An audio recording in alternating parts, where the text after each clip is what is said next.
म चाहिँ हाम्रो पास्टरको एकदम समाजसेवी युवा नेता हाम्रो तिलविक्रम चेम्जोङको घरमा पनि पुगेको छु। उहाँको चाहिँ पहिल्यैबाट यसरी घर आसपास नजिकै चियाहरू यस्तो राम्रो बोट बिरुवाहरू लाउनु भएको छ।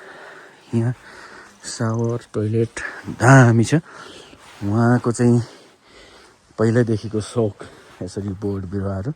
यहाँ पनि म नआएको लगभग 10 वर्ष नै भएको थियो होला यो घरमा म आएँ। ल हो 10 वर्ष। एकपल्ट म काठ किन्न आएको थिएँ उहाँसँग, त्यतिखेर आएको थिएँ। त्यहाँदेखि आएको थिइनँ भनेपछि 10 वर्ष नै भएछ। 10 वर्षपछि म यहाँ आएको छु। उहाँको घरमा चाहिँ यो घर थिएन, यहाँ मूल घर एउटा पुरानो मूल घर थियो, यो भत्काउनु भएछ। एकदम दामी बनाउनु भएको छ। यता चाहिँ एभोकाडोहरू मिलाउनु भएको रहेछ, इस्कुस दामी। तल किवीहरू टन्न रहेछ। यो रुख ठुलो थियो पहिला, काट्नु भएछ।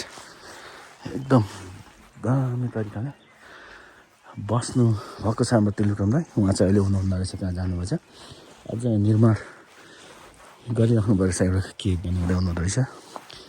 यस्तो छ फाल्गुनन्द गाउँपालिका 5 मा अवस्थित चाहिँ हाम्रो तिलविक्रम चेम्जोङ उहाँको भाइको घर हो। यो चाहिँ यो पनि हाम्रो तिलविक्रम दाइकै घर हो।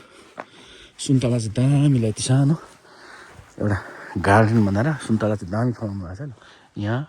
अनि यहाँ पनि दामी सुन्तला चाहिँ दामी फल्ने रहेछ। त्यसपछि यहाँ त माछा नि पाल्नु भएको छ क्या दाइले त।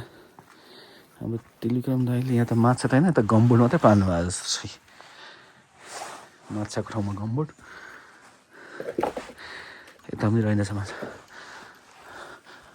भनेपछि हाम्रो तिलविक्रम दाइलाई पनि भेटिएन।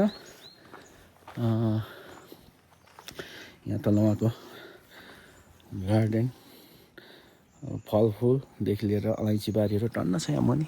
यता मुनि यता उहाँको गाडी चाहिँ यहीँ राखिछोड्नु भएको रहेछ। बाइकमा जानु होला सायद कता डुल्नु।